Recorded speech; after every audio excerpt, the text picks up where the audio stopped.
നൊയിമ്പ് കാലം 5-ാം വാരം തിങ്കൾ. തിരുവചനം: ഞാൻ ലോകത്തിൻ്റെ പ്രകാശമാണ്, എന്നെ അനുഗമിക്കുന്നവൻ ഒരിക്കലും അന്ധകാരത്തിൽ നടക്കുകയില്ല. യോഹന്നാൻ്റെ സുവിശേഷം 8-ാം അധ്യായം 12-ാം തിരുവചനം. മാതാപിതാക്കന്മാർ നഷ്ടപ്പെട്ട ലിൻഡയുടെ സ്വത്ത് തട്ടിയെടുക്കുവാൻ അവളുടെ കുടുംബാംഗങ്ങൾ അവളെ ഒരു മാനസിക ആശുപത്രിയിൽ ആക്കി. പുറത്തു വരുന്നതിനുള്ള സാധ്യതകൾ മങ്ങിയപ്പോൾ ജീവിതം തന്നെ ഇരുട്ടിലായി. ഇന്നത്തെ സുവിശേഷത്തിൽ യേശു പ്രകാശമാണെന്ന് നമ്മെ അറിയിക്കുകയാണ്.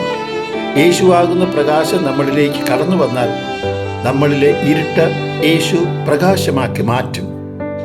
അപ്പോൾ യേശു നമ്മുടെ ജീവിതത്തിൽ പുതിയ വഴികൾ തുറക്കും, പാദത്തിന് വിളക്കും, പാതയിൽ പ്രകാശവുമായി മാറും.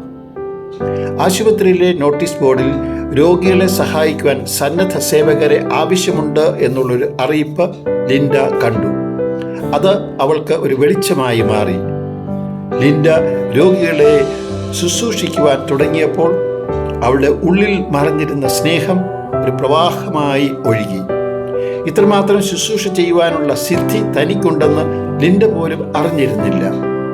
ശുശ്രൂഷ ചെയ്യുന്ന ലിൻഡ ഇപ്പോൾ സന്തോഷവതിയാണ്. യേശുവിൻ്റെ വാഗ്ദാനം ലിൻഡയുടെ ജീവിതത്തിൽ ഒരു യാഥാർത്ഥ്യമായി മാറി. എന്നെ അനുഗമിക്കുന്നവൻ ഒരിക്കലും അന്ധകാരത്തിൽ നടക്കുകയില്ല, അവന് ജീവന്റെ പ്രകാശം ഉണ്ടായിരിക്കും.